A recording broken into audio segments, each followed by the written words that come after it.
Here's what Pittsburgh's talking about. For years now, the city's had plans and a chunk of property ready to build a big police training facility. The price tag for the whole thing is $120 million. So, what's it going to look like? And what can we learn from a similar plan already making some not great headlines down in Atlanta, Georgia?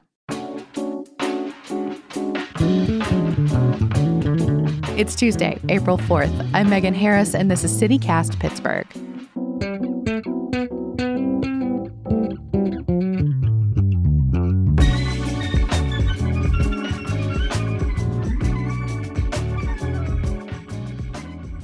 I'm in person with City Paper's Jordana Rosenfeld. Thanks for trekking over downtown. It's good to see you. Yeah, thank you for having me. So you did this great piece for City Paper about a model for what we could be building, but theirs is in Atlanta.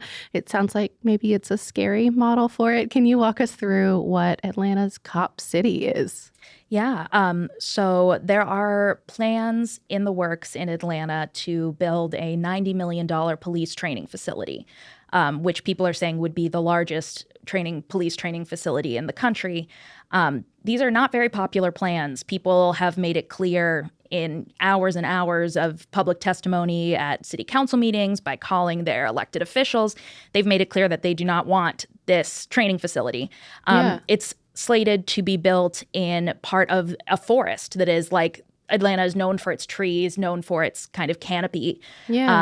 And this is a part of the kind of like largest remaining undeveloped green space. It's also adjacent to a majority Black neighborhood. And it's just like not a thing that people don't want this massive training facility in their community. However, it's been pushed through the official channels by the Atlanta Police Foundation, which is basically a nonprofit that's kind of a slush fund for the police. It's funded by like many of the biggest corporations in the U.S., UPS, Amazon, Delta Airlines, which is headquartered there. Yeah. All of these big corporate interests that give millions and millions of dollars to equip the police in Atlanta to protect their interests and protect their property. They have really pushed these plans through city council. And when people in Atlanta realized that their voices weren't being heard, that going through the traditional democratic process was not going to get them the results that they wanted, which was to like preserve the nature in this community and to preserve the peace, people said, okay, well, we're going to physically go and be in these trees. We're going to camp in the forest and we're going to stop you from developing this land because you're not listening to the fact that the people of Atlanta don't want this. And that brings us kind of back to Pittsburgh, because you've been following a few people from this region that have been going down there to protest. By the way, y'all have to forgive us. It feels right that there are police sirens going on downtown while we're doing this.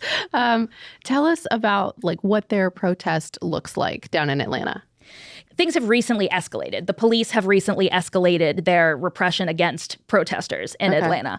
Prior to this kind of recent period of escalation, there were a lot of kind of community-centered actions that were happening in the forest space, concerts, workshops, people coming together to imagine what the land could be if it wasn't used for this police training center, which is, I probably should have said earlier, people are calling it Cop City. That's kind of what that's the name for it. That's what it's known by, even though the original plan was for it to be called the Institute for Social Justice and Police Training or something like that. Well, and Cop City too, because if memory serves, because it's been a while since I've seen a schematic of this, but it's something like it looks like real streets to some degree. Like they're going to clear cut to make it look like sort of a community so that they can then go in and practice raids and, wearing riot gear, and there's a munition and explosive element to this.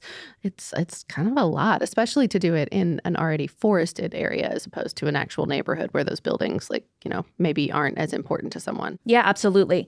They're planning to make a mock city so that they can practice what the opponents of the facility are calling urban warfare. So they're basically training the police to be better at putting down urban protests. Well, and so a bunch of our neighbors have been down there protesting, Pittsburghers in Atlanta. What exactly is their message and kind of how are they going about it? As people realize that the traditional means of advocacy were not going to stop the project. There is a decentralized autonomous movement that has kind of sprouted up, which really means there's not like one person or one organization calling the shots. People are independently making the choice to participate in whatever, way feels right to them. A lot of folks, there have been people who have been camping in the South River Forest and have been sitting in trees and like physically occupying space so that developers and construction cannot happen. And recently, earlier this year, the major escalation in the police response to protesters happened when there were some Pittsburghers who were caught up in arrests that people were camping in the woods. They were, I think, not even on the proposed site of the Cop City, but the Pittsburghers who I talked to who went down there said that they spent time cleaning up the woods, that there have been various police raids where the police have gone through and smashed people's stuff and slashed tents and just left all of this debris lying around. And so they said we, picked up the trash that the police had left. We tried to beautify the place. We built a latrine. We went on nature walks. Like people are really just kind of occupying the space in a creative and peaceful way. I mean, I guess I will ask the question though: is it legal to be on that land or in those trees? Are they allowed to be there? Through anyone's permission? I guess.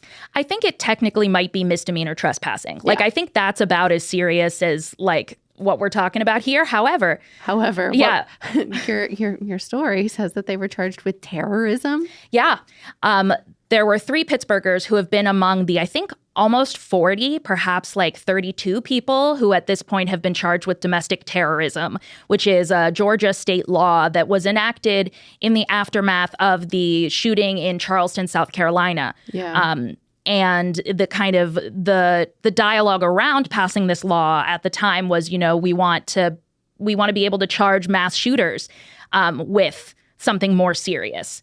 People like white supremacists in particular was kind of what the conversation was about. But in actuality, the first time that they've chosen to mobilize this domestic terrorism law has been in response to people camping in the woods at the Cop City site or near the Cop City site, because the police are mad and the corporations are mad that people are standing up to them and saying, we don't want you to do this. Well, anger is one thing, but what's the legal justification for a charge that serious? The statute itself requires there to be an underlying felony that, is some major disruption to state activity, like political violence with the intent to intimidate the population, disabling like critical infrastructure. This is like what the law says counts as domestic terrorism. However, hammocking a tree is, disabling critical infrastructure. The justification is truly so flimsy. They, are attempting to define these independent, autonomous protesters as part of like a bigger terrorist movement, quote unquote,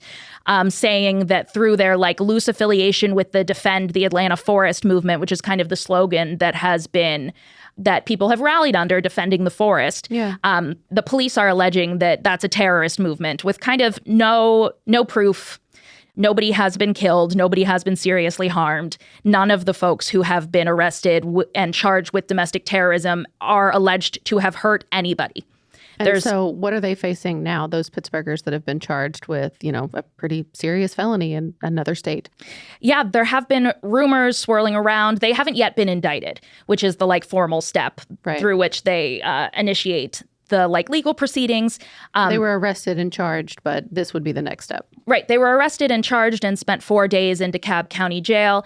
The Pittsburghers had their bail set at $15,000, but subsequently people in a similar situation with similar charges have been flat out denied bail or given bail that was like $350,000, just an obscene amount of money. There are rumors that the district attorney is planning to charge these folks with domestic terrorism and also under the RICO Act, which I think is racketeering. Influenced and corrupt organizations. Thank you. Yes. Remember from my media law class. Yeah. Laws that were designed to go after the mafia and to go after like organized crime on a high level. And they may have to, the Pittsburghers who have since returned home may have to return to Georgia to stand trial and could go to prison if they are convicted of this. So I'm Googling this. If successfully prosecuted, the domestic terrorism charge carries a mandatory minimum of 5 years and up to 35 years in prison. Yeah. That's, yeah, quite serious.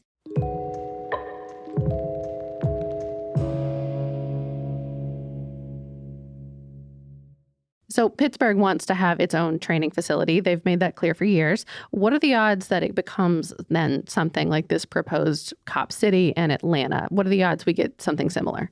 The Department of Public Safety and the mayor's office were not super specific about the details of what is planned for Pittsburgh. In particular, I asked, like, what kind of training do you plan to offer? What aspects of the existing training do you plan to augment? They didn't answer any of those questions. Okay. However, what is notable is that the Cop City in Atlanta is a $90 million project, of which the city of Atlanta is going to pay $30 million. So it's going to pay 30%. And the rest is coming from private sources. The rest is coming from private corporations through the Atlanta Police Foundation. Yeah. The facility in Pittsburgh, the latest price tag that has been put on it is $120 million. Yeah. So it's 30% more expensive.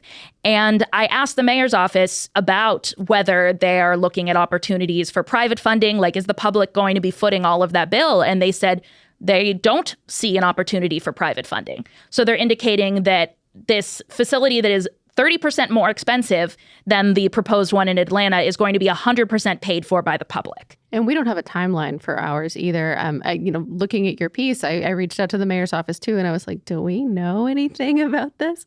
And they've got $17 million earmarked in the capital budget, but nothing else. They don't know when they're going to break ground or what it might be or how it might work. It's interesting. And one particular way that the project in Pittsburgh has evolved over time is that it was initially proposed in the Peduto administration to be kind of like an all-encompassing public safety, emergency services headquarters. They were going to bring the vehicle repair shop from the Strip District to this site. Oh, and what about the academy, which is, I think, on the north side still? Yeah, they were going to move the police academy. The idea is to consolidate all of these existing locations that the city has and bring them all to this site in Lincoln Leamington. Which is also a predominantly Black neighborhood. Yes. And not only was it supposed to include the police, it was also supposed to include animal control and emergency services, the fire department. Oh, gosh, one-stop shop. Yeah, but since then, as time has gone on and as we've changed mayoral administrations, Mayor Gainey's office told me that they have focused the project to be specifically about police training. And the price tag has not changed, although $120 million for specifically just police. Gotcha. That is going to be totally paid for by the public. For a while there was about, I think, $1.5 million that city council had set aside for this project, but they have since spent that money, the money that they had set aside for the police training facility, on other things. And so, yeah, it's really unclear where the money is supposed to come from.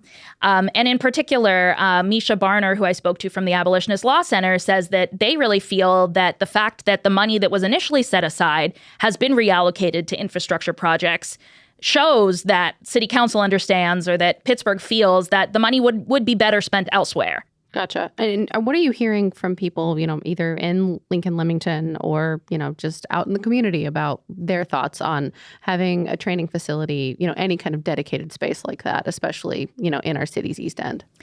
Yeah, the folks that I've spoken to, especially racial justice advocates and people who care a lot about social and economic and racial justice, are very concerned about seeing a heightened investment in the police kind of period.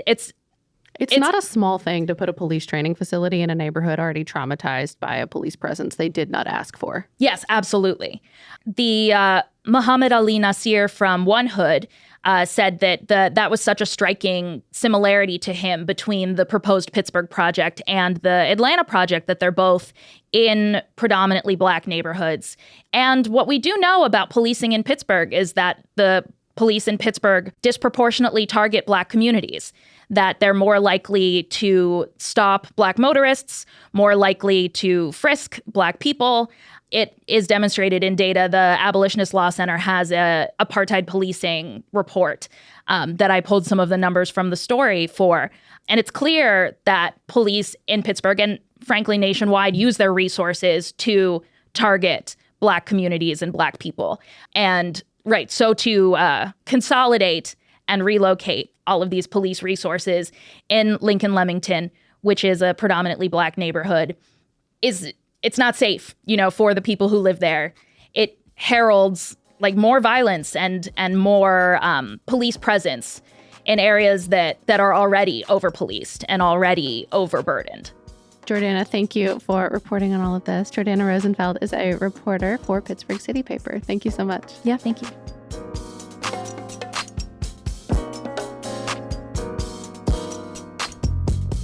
A little more news before you go.